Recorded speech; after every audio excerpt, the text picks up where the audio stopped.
everyone, welcome to my channel Learn. In this video we will going to start again with the quiz session of MCAT, and this is a practice MCAT quiz that we're going to cover the chemistry of second year, and we will ongoing start the discussions from chapter number 1 up till the last chapter. And starting from the first chapter, I will going to discuss the quiz with you and suggest it as a quiz.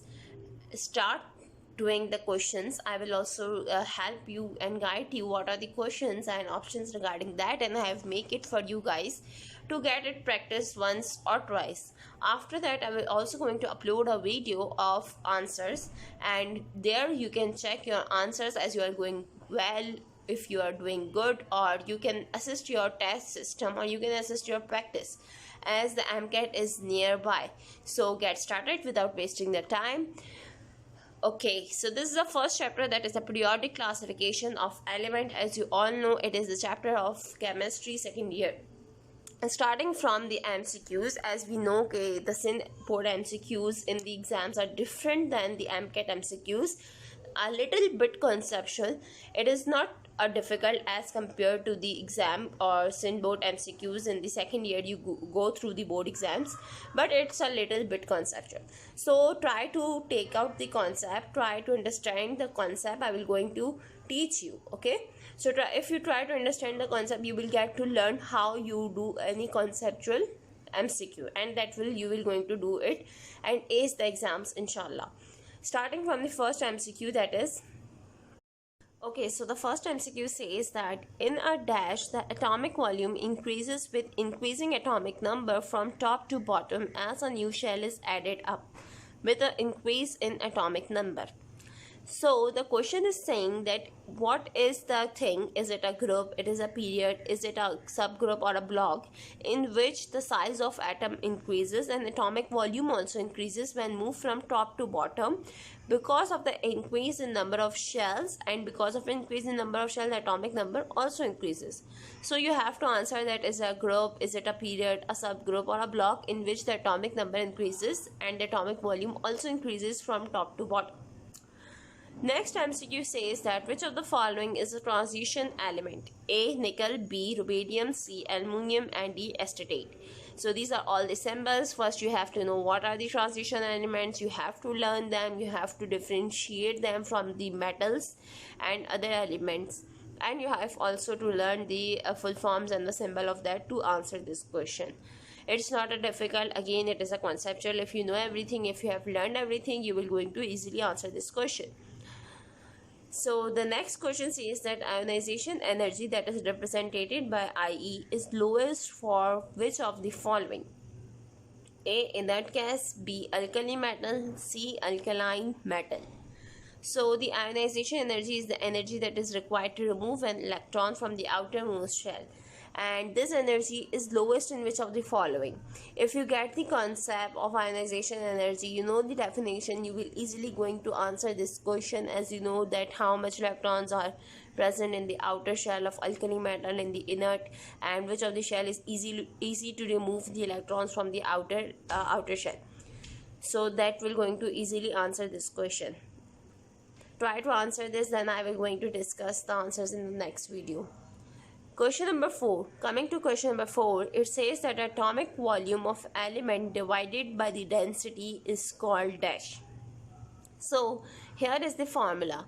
You can see that they are going to say that atomic weight or atomic mass of the atom is divided by the density.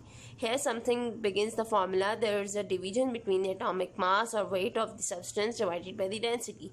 And what is it?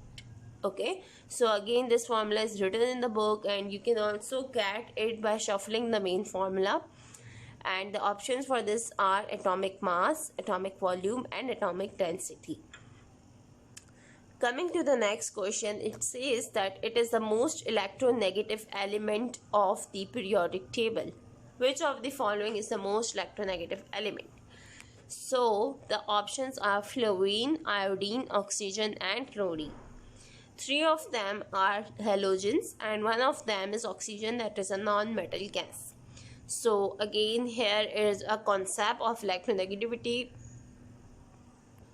that which electronegativity is highest, and it is also written in the book, so you can also get it learned to answer this question easily. Next question says that the electropositive element form which of the following oxides? A is basic, B is acidic, C is neutral, and D is amphoteric. So if you know that acidic, basic, neutral, and amphoteric are the types of oxide that are formed when a metal or non-metal reacts with the oxygen. So these are the oxides on the basis of the electropositivity or electronegativity of that atom or element that is combining with the oxygen. So there is mentioned that the element combining with the oxygen to form oxide is electropositive. Okay, so the concept here should be electropositive will form acidic or basic, electronegative form will acidic or basic. That you will going to answer from this concept. So these are the 6 MCQs. Next, the next MCQ says that the total number of inner transition element in a periodic table is dash. Inner transition element and outer transition element, they both are the types of transition element that form the total number of greater than the inner or outer. So they are only asking the number of inner transition element in the periodic table. Okay, so get this point that inner transition elements are following: A10, B14, C28, and D30. So again, this is the exact number that you will going to learn it through book or through the notes. Next question says that which of the following has a smaller size? A is sodium ion, okay, so it's a sodium ion, that is sodium positive. B is magnesium ion, Mg+2. C is aluminum ion, that having a valency of Al+3, and D is a chlorine atom that have no charge on it. So here is a list of ions and an atom.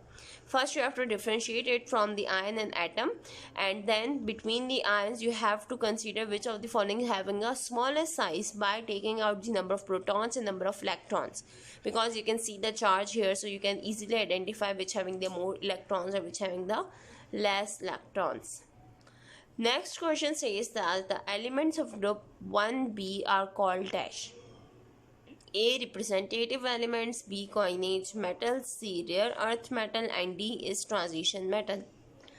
So 1B, if you have seen the question, there is 1B. If you are going to consider only the B group, then it will be the transition metal obviously, but the question says which of the following having a 1B. Okay, so you have to be more conceptual that which of the following atoms are in the 1B. You should know that which of the following atoms are present in the 1B and why they are called either they are representative, either they are coinage, rare earth, or transition metal. You have to exclude out and then answer this question.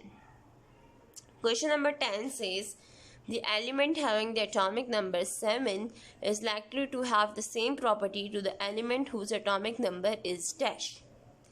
So if you understand the question, they are giving the one atom having the atomic number 7 and they are asking the another element having the same property as the atomic number 7. So there will be a same group to get a same property.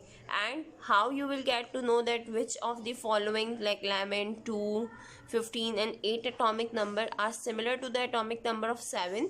So you have to find out the electronic configuration of the following atoms, all of these atoms and the 7th one.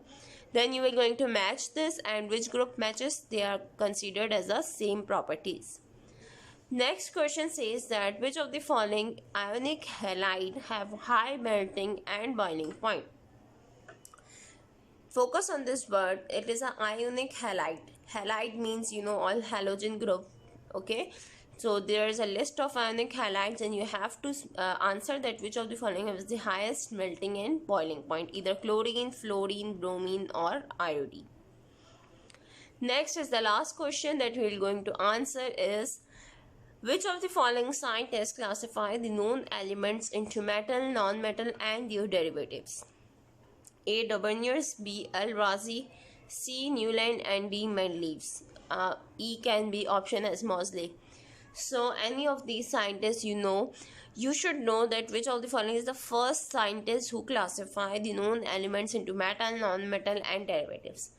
So this last question is somewhat theoretical, and it is given to you because the concept is to get you confirm that the questions will not only come from the theoretical part or from the practical part or from the periodic table. All as well, all from the periodic table. The questions can come from the theory, can come from the laws, Robinier's laws, Newland's law, Mendeleev's law. All the laws are also important. So every word in the chapter is important. Nothing is unessential, nothing is unnecessary regarding MCAT. You have to go through every single page, every single chart, and get the concept from there. Do not ratify, get the concept from there. So that's all for the question side, and inshallah I will going to upload an answer video as well. Before that, you will try to solve these questions as by yourself and practice this out and get it checked from the next video. That will going to assist you by yourself, and it will also going to increase your confidence and motivation regarding the MCAT. Okay, so thank you for watching, and like, share and subscribe for more.